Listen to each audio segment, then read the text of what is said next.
So I wanted to talk to you about a question I got on YouTube, one of the most recent comments, and it says, are you really going to keep both the Golf and the Fiesta? They're pretty similar cars in the sense that they're hot hatches, so it seems like a bit of a waste, especially if, like a lot of people now, you're doing a lot of working from home. So great question, interesting question. I'm obviously sitting in my Mark 7 Golf R, which I love. I've had for 5 years, no intention of kind of getting rid of it. And I've recently picked up a Fiesta ST200. Now, similar, let's talk about that. Similar in the sense that they're both 3 doors, because I'm a big fan of 3 doors. They're both manual.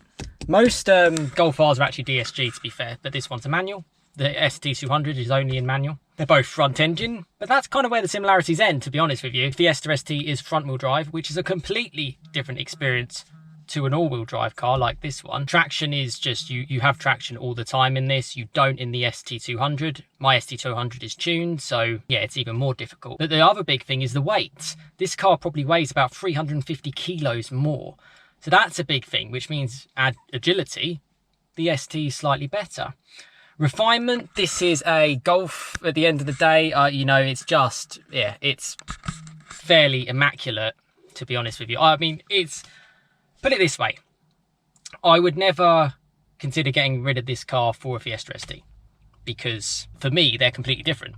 They're not the same. This is a lot more chilled, a lot more relaxed. You can be in like eco mode and it's perfectly fine. And then you can put it in race mode and obviously it's fast and it's fun. Yeah, I just love it. There's nothing I don't love about this car. If I could have a 5-door DSG one as well with an Akrapovic exhaust, I probably would have it alongside.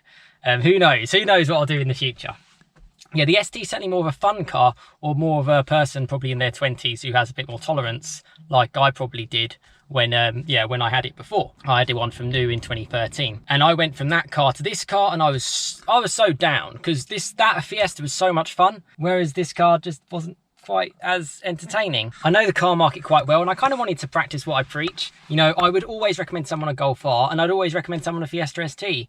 And, you know, I went for a bit more of a limited car. I may have done a video saying that recently that the car market was declining. I think that is, but I did say apart from limited edition models, it's just that's where I'm kind of thinking from. And, you know, put my money where my mouth is. So I'm interested to see how that all kind of turns out. And it's kind of a great car to kind of own and run anyway. And I've absolutely loved it, as you've probably seen from other videos. Yeah, so I would say they are completely different to drive. Economy wise, I mean, you can see here, my car is on 20 mpg. If I did that exact same journey in the Fiesta, it would be high 30s. It is just a lot more, completely different.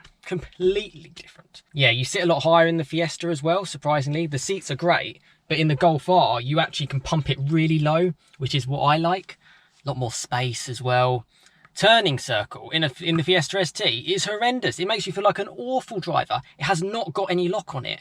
This car can turn on itself. It's still got all that car kind of capabilities. So they are completely different cars for me. The Fiesta ST almost comes into sports car category. Like, you know, to be honest with you, I was looking at Porsche Caymans. So I was like, it is in that, for me, in terms of how you drive and the engagement and everything about it. That's how I kind of see it. So yeah, for me, it's not a waste, and yeah, I kind of love him. But I kind of wanted to respond to that comment. I do read all comments. I do try to get back to you as I can. But for this one, I fancy doing a video on it. But rather than me just talking here and not doing it, yeah, and just telling you what I feel is the differences, obviously comment below. Let's go for a bit of a tunnel run. Hatfield Tunnel is not too far away from me, and obviously my Fiesta ST is tuned with a Millsec exhaust, and it sounds amazing. So I'm going to fill up some fuel. 99 is what you got to put in it. You know, feed your cars well. 99 momentum for me, and yeah, we'll have a bit of fun. One thing I want to add, actually, thank you so much for all the support actually on the channel. The one thing that's actually been the biggest part for me is you can actually give something called super thanks in any video. So if you know, and it just helps me to produce more content. So even like £1 or £2 actually is more than I would get from the ad revenue from each video. So even literally one super thanks can literally do that.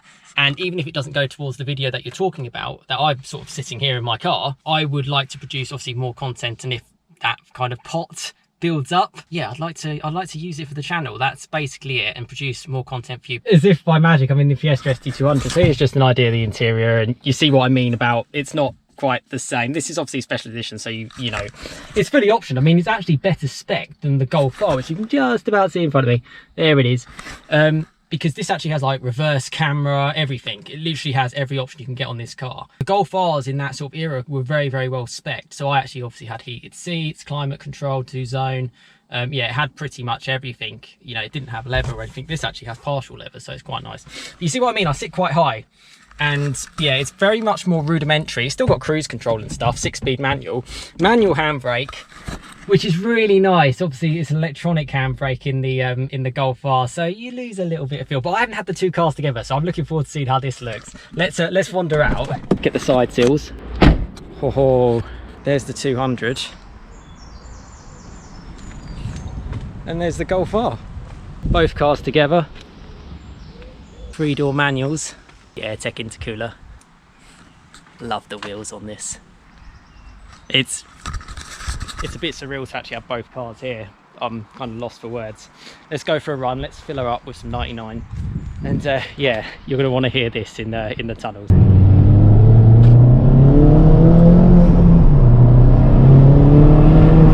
Yeah, this car is flipping quick. You can't go full throttle. I think that's the thing. I mean, people have talked to me about even going stage 3, because this car is essentially, it's tuned as Revo stage 2, but because it's got like a stage 3 AirTech intercooler, everything's been upgraded. It's basically ready for straight onto stage 3. I don't want the bigger turbo at the moment because A, I'm getting used to the car, and B, I feel I get a lot of turbo lag. So I'm quite happy with where it's at. I mean, at the end of the day, these wheels spin full throttle, so you just can't put your foot down on it.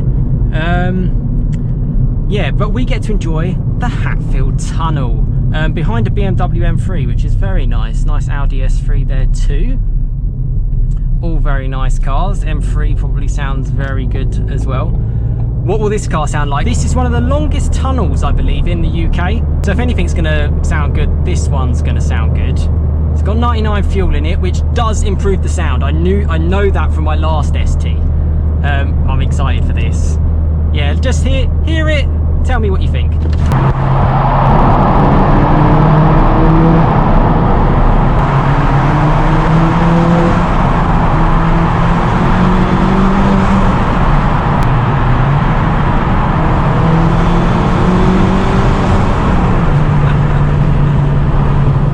We got one more attempt, people, at that.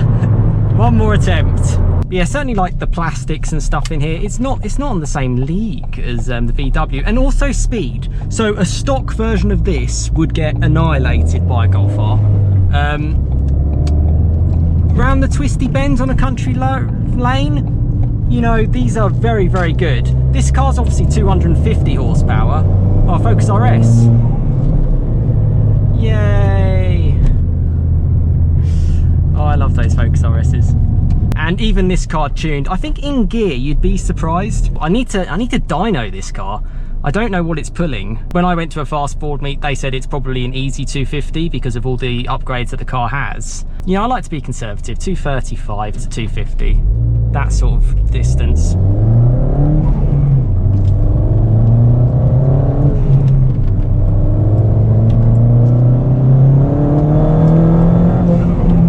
As you can see there, I can't go full throttle on this car. There's no way I could go stage 3. This car's too fast for the front wheels. It's 205 section fronts in this. My Golf R, I believe, is 225. Either 215 or 225. It's one or the other.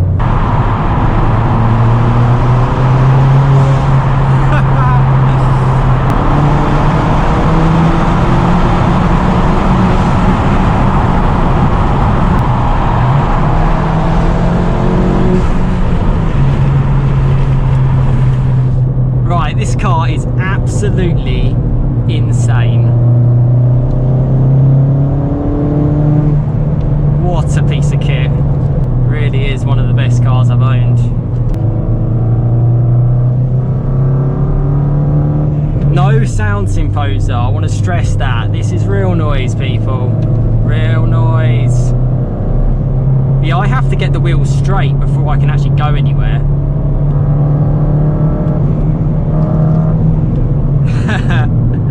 Right, I'm having too much fun here. So much fun. Yeah, so do you think this is similar to my Golf R? No, is the answer to your question. This is probably a slightly shorter gearbox, but actually the ratios are very, very similar. So you can see I'm in 6 now at 70. It's about, yeah, 2,700 RPM. So they're very, very similar. So there are similarities. There's no settings on the steering or the throttle like you get in the Golf. Wow, it's such an adrenaline rush, this car.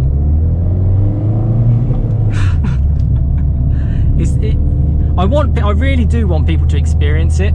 So if you're like a loyal subscriber of mine, and a long-term subscriber guy, maybe I will message you and say, if you're in the Hertfordshire area, you can come and have a go in my Golf R, Fiesta ST. Have a petrol car and just enjoy it before we're all ruined by the electric revolution. Now this is a cool bit of road. This is a super cool bit of road. We're behind a taxi. How much does that suck? That's the only bad thing. It's very hard to find, like, I've got a smart car right behind me, so I can't exactly go slow to build a gap. But we'll see what we can do, eh?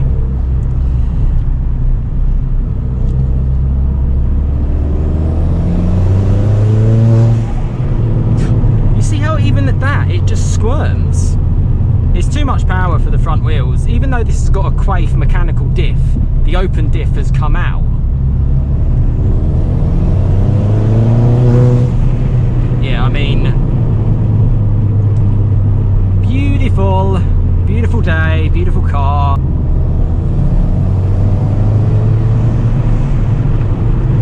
Ooh, okay, that's interesting. So you can proper lean on it because the eye-back springs. Yeah, you can lean on this. I'm loving this car. I'm 2 weeks in and flipping heck, this is an amazing car. Amazing car, and hopefully my videos do help you. So subscribe if you want to see more, because I love this freaking car. So we're back in the Golf R. Yeah, had a load of fun with the ST200. What kind of my final points on that comment? Speed wise as well, even though mine's Revo Stage 2, this is a lot faster. It can just put its power down all the time, and it's got a lot more shove low down, like a lot more torque. Like you can be between 1 and 2,000 and it will still shift, whereas that, it doesn't really like it. It'll kind of vibrate. If you're like at third at say like 25, it will be like you know, almost stalling kind of level. So this has kind of got the goings on that. So yeah, for me, they're, you know, it's chalk and cheese, to be honest with them. Other than them being 3-door manuals, even the gearboxes are completely different too. Yeah, that ST200 is so much fun, and I love it for the purpose that I have it for. Could I live with it every day and be my only car? I don't know. I don't think so. I mean, part of me was kind of like, because it is modified, it has got fixed engine mount, so it vibrates, it has got, like, you know, a very loud exhaust, all these kind of things. It's firm suspension as well with I-backs. It's firm from stock anyway, that car. This is a lot more compliant suspension. It feels a lot more sophisticated in my opinion. Yeah, there's quite a few differences. I don't think it's probably fair to put that car back to stock, even though I actually have all the stock parts. I took it out of the boot recently because it weighs so much. I have everything, basically everything, bar the full exhaust, the OEM exhaust, which is ridiculous. So kudos to the owner again. So nimble and light and edgy and on its toes. It's also a lot narrower on the road. Even though I said it's got a really bad turning circle, it is a thinner car. Cars were just smaller back then. 2008 was when that Fiesta generation sort of appeared in the UK, mine being a 2017, the last run out. This is a Mark 7 Golf.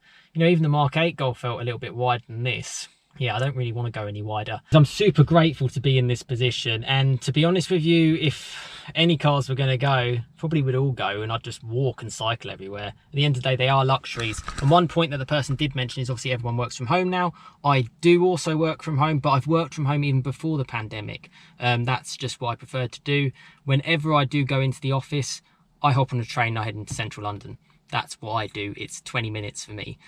So my cars are only used for basically not commuting, or for doing bits for YouTube, or just for enjoying it.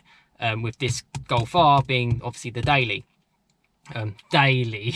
If I did have my big commute and I was driving big miles, I would not have two. I would not have two cars. What is it, £100 to fill up? £100 to fill up this, probably 80 quid to fill up the ST200. I can't be doing that every week. I mean, that's just, yeah, it's just ridiculous. But I can be doing it, you know, every couple of weeks, and it's not such a big deal. But yeah, for those who are commuting in their car, really tricky, really tricky. But yeah, that's just my opinion. Obviously everyone has other different opinions on what they can do. I can quite easily obviously only just have one car or no cars, or just like a £500 banger which gets me from A to B. You know, it's pretty simple. Both my cars I own. I've never financed a car. Love both cars. I can only recommend Mark 7.5 Fiesta ST.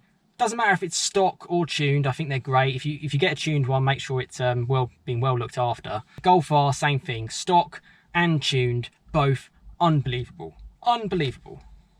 Buy them. If you watch my channel, buy them. I speak to owners who do have them, and you know, fantastic.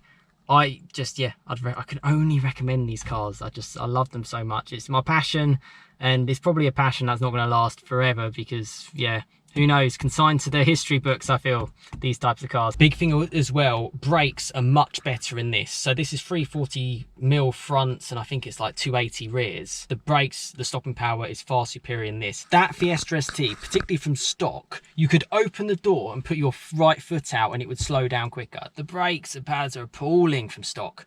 That car has EBC yellow stuff pads, and I can't remember the name of the front discs and the rear disc, but they're uprated. It also had braided brake lines, which helps manage temperature. It does stop a lot better than certainly a car from stock, certainly as I know, because I've had a stock ST. But even with those upgrades, yeah, size makes a difference. So that's another thing, stopping power. And I'm always much more interested in the stopping power and the suspension sophistication than big power. And this car hits a sweet spot on that, this Golf R. Just because I wanted to show you, the Golf R's just done 41.3 mpg. So maybe I'll revise that and say on equivalent driving, this is probably 10 mpg worse. I'd say 10 to 15 mpg worse. So I hope you've enjoyed this little kind of like catch up, and thank you so much for the support of your support to the channel. I will mention that Supervank stuff again because it really does help. I kind of feel like this year is potentially it with cars I do, and I really am trying with it. As for your comment, hopefully that answered it, and I will reply to that comment saying check out this video.